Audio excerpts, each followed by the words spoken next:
और कुछ चेंजेस को कहा जाता है रिवर्सिबल चेंजेस।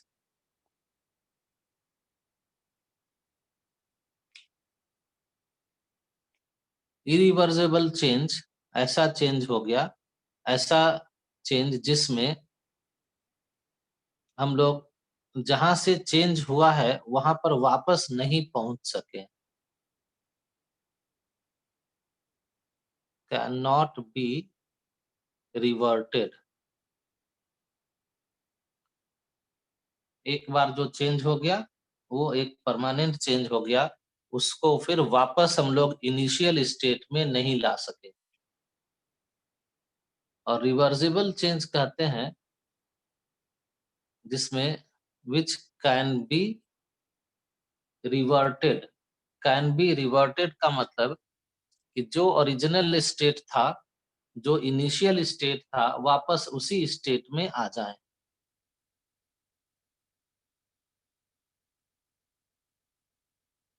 जैसे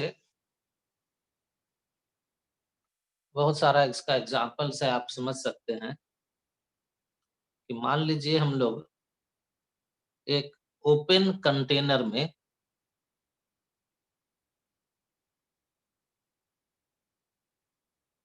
मान लीजिए स्मॉल अमाउंट ऑफ वाटर रख दिए,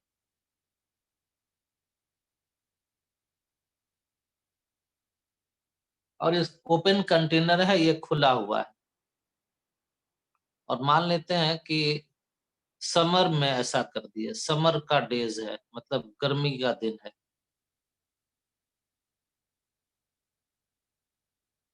और इसको छोड़ दिए।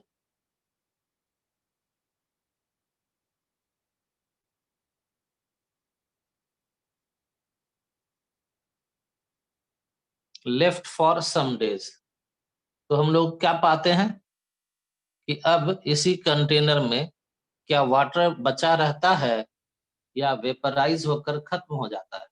वेपराइज वेपराइज हो खत्म हो जाता खत्म हो जाता है। तो हम लोग कहते हैं there is no liquid H2O in container.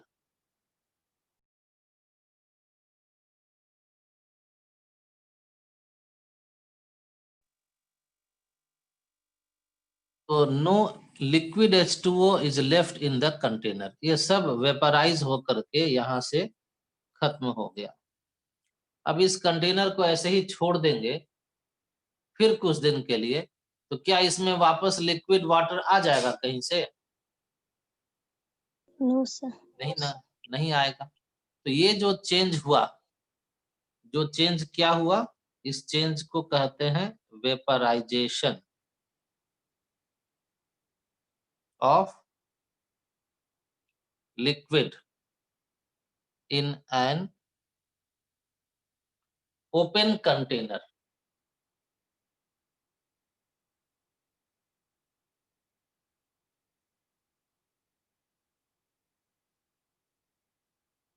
Is irreversible. Irreversible का मतलब कि वापस अब इसमें अपने आप से लिक्विड मॉलिक्यूल्स ऑफ H2O नहीं आएगा। अब दूसरा समझिए,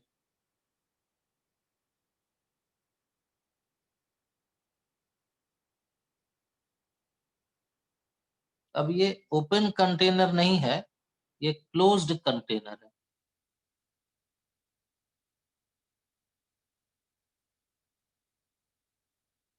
और फिर से वैसा ही समर डेज है, गर्मी के दिन में ही ये भी एक्सपेरिमेंट कर रहा है। और यहाँ पर वाटर रख दिए हैं इस कंटेनर में। मान लेते हैं ये वाटर है 50 मिलीलीटर। फिर इसको छोड़ देते हैं।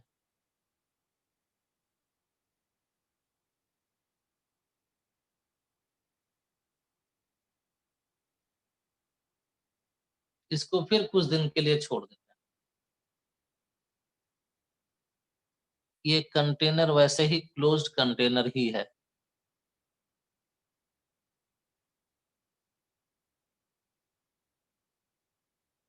अब आप बताइए कि वाटर इसमें रहेगा या खत्म हो जाएगा? रहेगा। वाटर रहेगा। और दूसरा क्वेश्चन बताइए कि वाटर अगर रहेगा बचा हुआ तो क्या वो 50 मिलीलीटर ही रहेगा? No sir. Yes sir. नहीं, 50 मिलीलीटर लीटर से कम हो जाता है।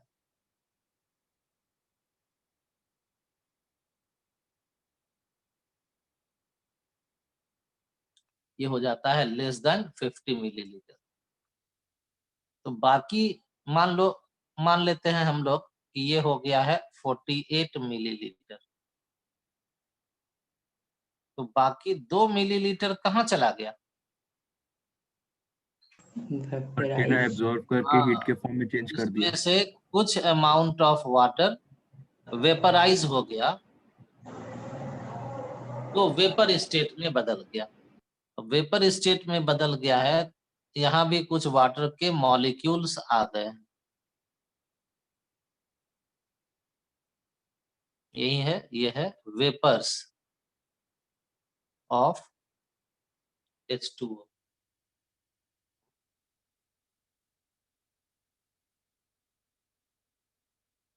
और अगर ये मान लीजिए ये पूरा एक्सपेरिमेंट हो रहा है एट कांस्टेंट टेम्परेचर T। मान लीजिए ये टेम्परेचर T है 300 केल्विन। तो इस 300 केल्विन पर ये पूरा का पूरा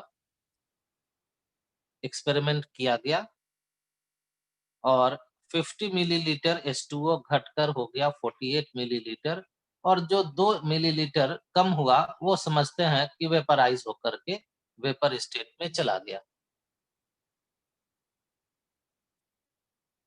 अब आपको जानते हैं इसी टेम्परेचर पर अगर इसी 48 मिलीलीटर वाटर को जो सम डेज के लिए छोड़ दिए थे, अगर इसको 1 महीने तक भी छोड़ दें लेकिन टेम्परेचर यही मेंटेन करके रखे रहें, तब भी इस वाटर के वॉल्यूम में डिक्रीज अब नहीं होता है।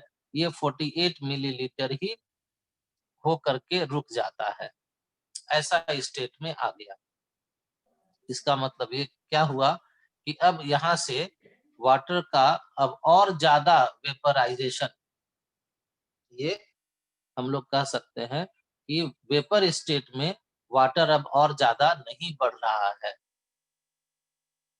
तो देखिए होता अब यहाँ पर क्या होने लगता है, अगर सिर्फ लिक्विड से वेपर ही बनता रहे तो क्या होना चाहिए कि 5 दिन के बाद अगर 48 ml हो गया है तो 2-4-5 दिन और छोड़ दें तो फिर 48 से कम हो जाना चाहिए, फिर 10 दिन और छोड़ दें तो फिर उससे भी और कम हो जाना चाहिए वेपराइज होते होते। लेकिन ऐसा नहीं हो करके वाटर लिक्विड वाटर का वॉल्यूम अब कांस्टेंट हो जाता है जब टेम्परेचर को कांस्टेंट रखते हैं। हाँ, जैसे ही इस टेम्परेचर को 300 से बढ़ा कर 350 कर देते हैं तो फिर वेपराइजेशन तेज हो गया, तो 48 मिलीलीटर से और कम होकर के 45 मिलीलीटर 40 मिलीलीटर वाटर बच जाता है। लेकिन अभी हम क्या बोले हैं कि टेम्परेचर कांस्टेंट रख करके ये पूरा एक्सपेरिमेंट हो रहा है। तो कुछ देर के बाद जो शुरू में था वाटर जितना उससे धीरे धीरे कम हुआ, लेकिन कुछ देर के बाद वाटर का वॉल्यूम लिक्विड स्टेट में कांस्टेंट हो गया। अब ये कैसे हुआ होगा, इतना लिखिए कि वेपराइजेशन ऑफ लिक्विड, और इसका उल्टा प्रोसेस कहलाता है condensation of vapours take place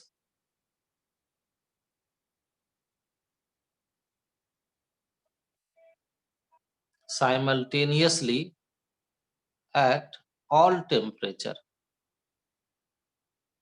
मतलब ये है कि हर टेम्परेचर पर लिक्विड वेपर में बदलता है, लिक्विड हर टेम्परेचर पर वेपर में बदलता है, प्रोसेस इज कॉल्ड वेपराइजेशन। और हर टेम्परेचर पर वेपर वापस लिक्विड में भी बदलता है, the process is called condensation. और ऐसा ही, और जानते हैं, अपने आप होता है, एक साथ होता है, अपने आप होता है, कोई इसको करते या करवाते नहीं है। एक कंटेनर में लिक्विड ले लिए हैं, तो उसी कंटेनर में लिक्विड से वेपर बन जाता है कुछ अमाउंट में, और फिर उसी में वेपर से वापस लिक्विड स्टेट में वो अपने आप चेंज होते रहता है। तो ऐसा जो प्रोसेस हुआ या ऐसा जो चेंज हो रहा है, इसी को कहते हैं रिवर्सिबल चेंज। ऐसे चेंजेस को ही कहा जाता है रिवर्सिबल चेंज। अब इसमें क्या क्या हुआ, इसको आगे समझिए। इनिशियली, जब हम लोग शुरू में, क्या हम लोगों के पास है, बोलो क्या है, क्या लिए थे हम लोग? H2 liquid. Liquid H2O। तो जब initially we have only H2O liquid,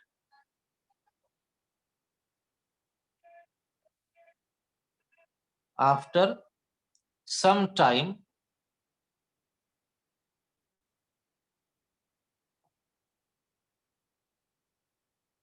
vaporization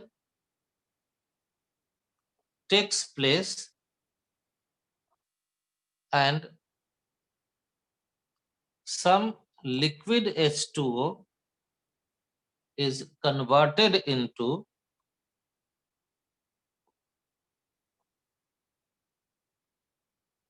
vapors of H2O। और इसी से क्या हो गया, there is decrease in volume of liquid H2O। और इसीलिए अगर 50 ml लिक्विड वाटर था तो धीरे धीरे घट के 49.5 हो गया, फिर घट के 49 मिलीलीटर हो गया, फिर घट के 48.5 हो गया, और फिर फाइनली सेटल हो गया 48 मिलीलीटर पर। तो ये तो एक प्रोसेस हुआ कि वेपराइजेशन हुआ, लेकिन वेपराइजेशन के साथ साथ कंडेंसेशन भी होता है। लेकिन कंडेंसेशन किसका होता है, तो वेपर्स का होता है। तो जब इनिशियली तो वेपर्स है नहीं, लिक्विड है, तो इनिशियली सिर्फ वेपराइजेशन हुआ। लेकिन जैसे ही वेपराइजेशन हो गया, लिक्विड से वेपर्स बन गया H2O का, तो क्या होता है, लेटर कंडेंसेशन टेक्स प्लेस।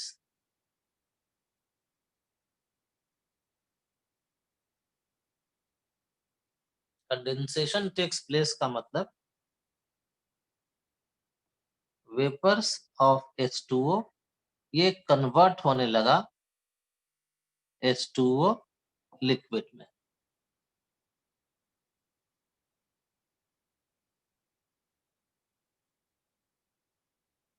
तो यही कहा गया कि लिक्विड से हुआ वेपर, और वेपर से वापस होने लगा लिक्विड।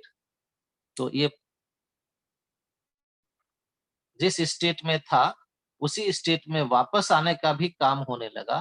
तो इसी को कहते हैं, ऐसे ही चेंजेस को, कि भाई ये रिवर्सिबल प्रोसेस हो रहा है। तो फिर ऐसा क्यों होता है कि भाई 50 ml से 48 ml क्यों हो गया, वापस 50 ml से जब वेपर से वापस लिक्विड में बदलने लगा, तो जितना 50 ml शुरू में लिए थे वही 50 ml बाद में भी क्यों नहीं है, वो 48 ml क्यों हो गया। तो इसके लिए फिर आगे हम लोग इतना लिखिए फिर समझते हैं।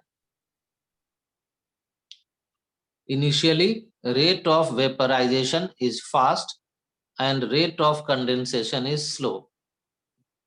ऐसा इसलिए कि शुरू में तो हम लोगों के पास सिर्फ लिक्विड है, तो वो लिक्विड से वेपर में बदल रहा है, तो वेपर्स तो है नहीं, तो लिक्विड वेपर में बदल रहा है, मतलब वेपराइजेशन हो रहा है। After some time when vapors are formed,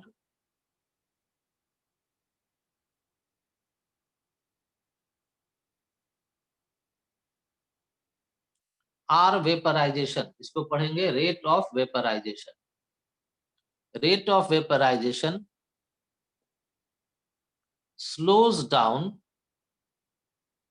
and rate of condensation increases। ध्यान से समझिए क्या हुआ कि जब शुरू में सिर्फ लिक्विड है, तो जब सिर्फ लिक्विड है तो लिक्विड से वेपर बनने का प्रोसेस फास्ट हो रहा है।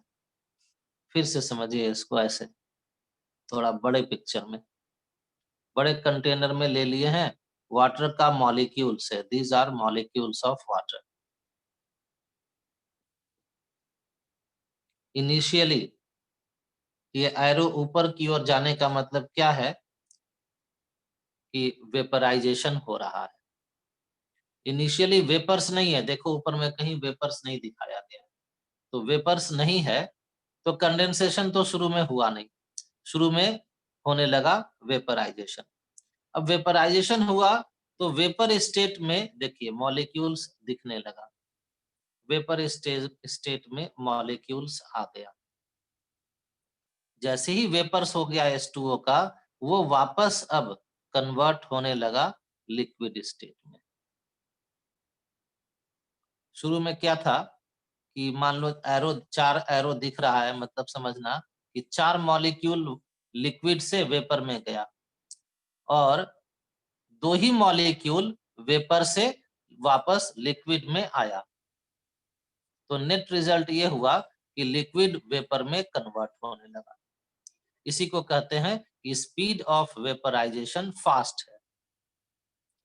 लेकिन जैसे जैसे वेपर्स बनना शुरू हो जाता है तो क्या होने लगता है, कंडेंसेशन, और इस कंडेंसेशन होते होते वेपर्स बढ़ने लगता है, तो कंडेंसेशन का स्पीड भी बढ़ने लगता है।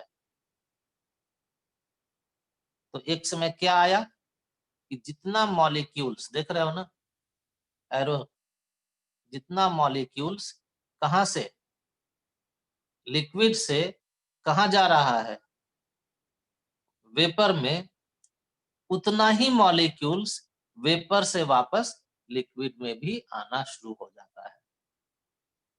तो अब क्या होगा इसके कारण से कि क्या अब लिक्विड का अमाउंट घटेगा? No sir. No, sir. क्या वेपर्स का अमाउंट बढ़ेगा? No sir. नहीं। तो जब ऐसा होने लगता है कि वेपराइजेशन का स्पीड और कंडेंसेशन का स्पीड दोनों इक्वल हो जाता है, तो हम लोग कहते हैं कि this is the state of equilibrium. तो इस पॉइंट को नोट कीजिए कि when rate of vaporisation is equal to rate of condensation,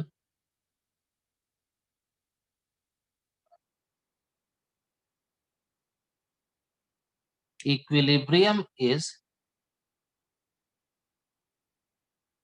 established, मतलब स्थापित हो जाता है, इक्विलिब्रियम स्टैब्लिश हो जाता है।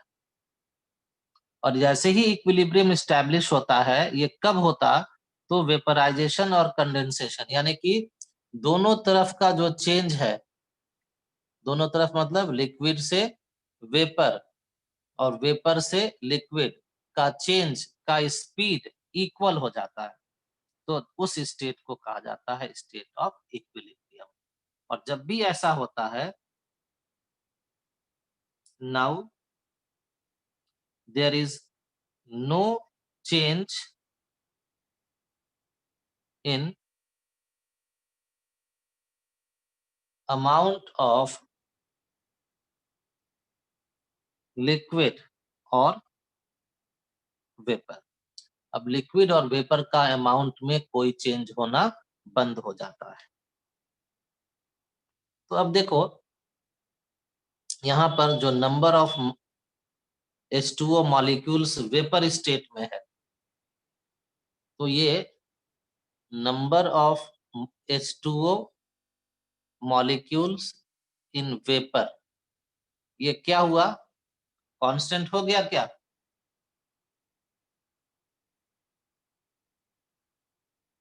बोलो ना। Yes, Yes, sir. sir. Yes, sir. इस समय कांस्टेंट हुआ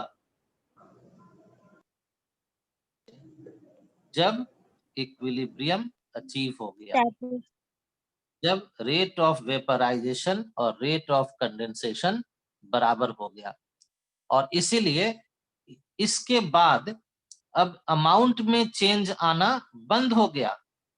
तो एक बार इस स्टेट में ये लिक्विड आ गया कि इक्विलिब्रियम एस्टैब्लिश हो गया, फिर आप इसको 2 दिन या 10 दिन के लिए छोड़ दीजिए, इसके अमाउंट पर कोई अंतर नहीं पड़ता है। इसीलिए अभी कुछ देर पहले बताया गया था कि अगर 50 ml से हो गया है 48 ml after a few days, तो फिर उसमें आगे फर्दर कोई चेंज नहीं आता है when temperature is kept constant. चलिए नोट कीजिए इतना। अब फिर से हम थोड़ा इनिशियल स्टेट में आइए। इनिशियली क्या था कि वेपर्स तो था नहीं। इनिशियली क्या था, ओनली लिक्विड H2O। तो मान लो ये जो कंटेनर है ये इवैक्यूएटेड है। इवैक्यूएटेड मतलब इसमें से एयर को निकाल दिया गया है, यहाँ पर कोई एयर नहीं है, मतलब यहाँ पर कोई गैस नहीं है। और यहाँ एक लगा दिया गया है प्रेशर मेजर करने का डिवाइस, जिसको स्फैग्नोमैनोमीटर भी कहते हैं, अभी बैरोमीटर भी समझ सकते हैं। इससे यहाँ पर इस कंटेनर में लगा दिया गया है एक प्रेशर मेजर करने का मशीन लगा दिया गया है। तो क्या बताओ इनिशियली यहाँ पर प्रेशर क्या होगा, ये मशीन कितना प्रेशर मेजर करेगा? बोलिए, आप लोग गैस लॉ पढ़े हैं अभी, तो बोलिए ना कि 0 प्रेशर मेजर करेगा। क्यों मेजर करेगा 0? क्योंकि जो बैरोमीटर है ये तो गैस का ना प्रेशर मेजर करता है, वेपर भी गैस है। लेकिन अभी आपको क्या लिखे हैं, इनिशियली क्या है, only Liquid. Liquid, liquid. There is no vapour. तो क्या होगा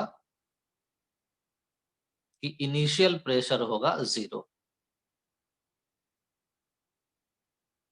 लेकिन धीरे धीरे क्या होगा, ये प्रोसेस होना शुरू हुआ वेपराइजेशन का ना, और वेपराइजेशन हुआ तो धीरे धीरे वेपर्स का मॉलिक्यूल्स बढ़ने लगा। वेपर का मॉलिक्यूल्स बढ़ने लगा यानी कि नंबर ऑफ मोल बढ़ने लगा। नंबर ऑफ मोल बढ़ने लगा तो आप जानते हैं ना कि pressure is directly proportional to number of mole. तो नंबर ऑफ मोल बढ़ेगा तो अब यहाँ पर बैरोमीटर का रीडिंग 0 नहीं होगा। तो स्लोली क्या होता है कि प्रेशर स्टार्ट्स इंक्रीजिंग, यहाँ पर ये प्रेशर बढ़ने लगता है। और कब तक बढ़ेगा आप लोग बताइए?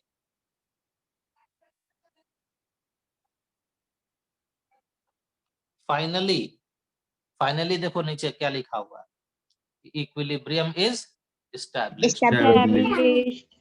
यानी कि फाइनली एट इक्विलिब्रियम। और जब इक्विलिब्रियम एस्टैब्लिश हो गया तो देखो नीचे क्या लिखा है, there is no change in amount of liquid और वेपर। Vapor. तो वेपर्स जो धीरे धीरे बढ़ रहा था उसका अमाउंट इक्विलिब्रियम आते ही उसका अमाउंट कांस्टेंट हो गया, तो एन अब इंक्रीज करना बंद हो गया, तो अब प्रेशर भी इंक्रीज होना बंद हो जाएगा, तो हम लोगों को एक फाइनल प्रेशर मिल जाएगा PF. Finally at equilibrium pressure becomes constant.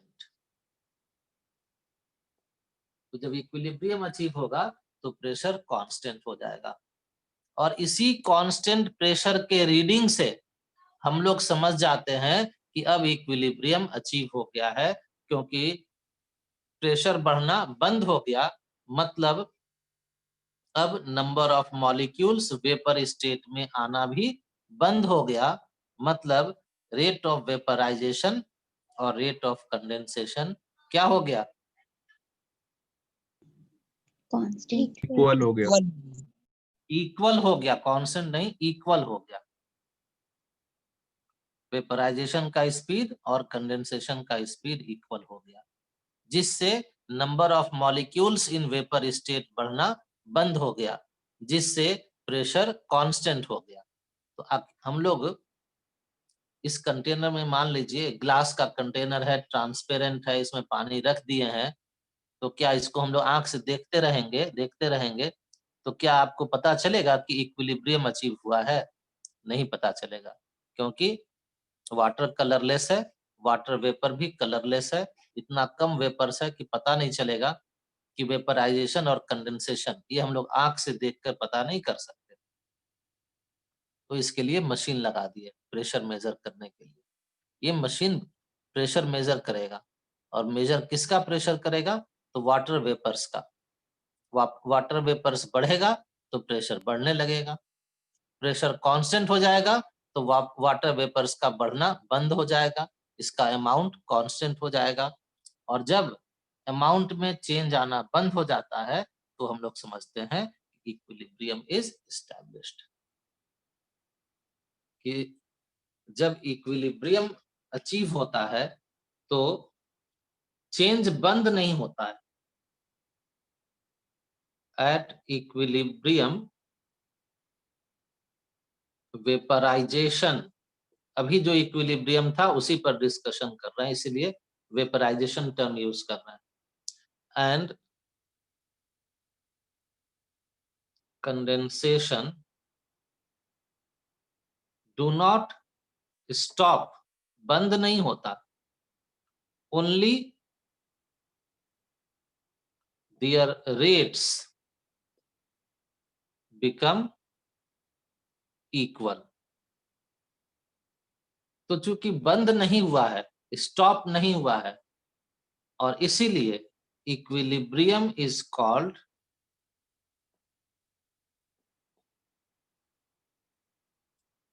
Dynamic equilibrium.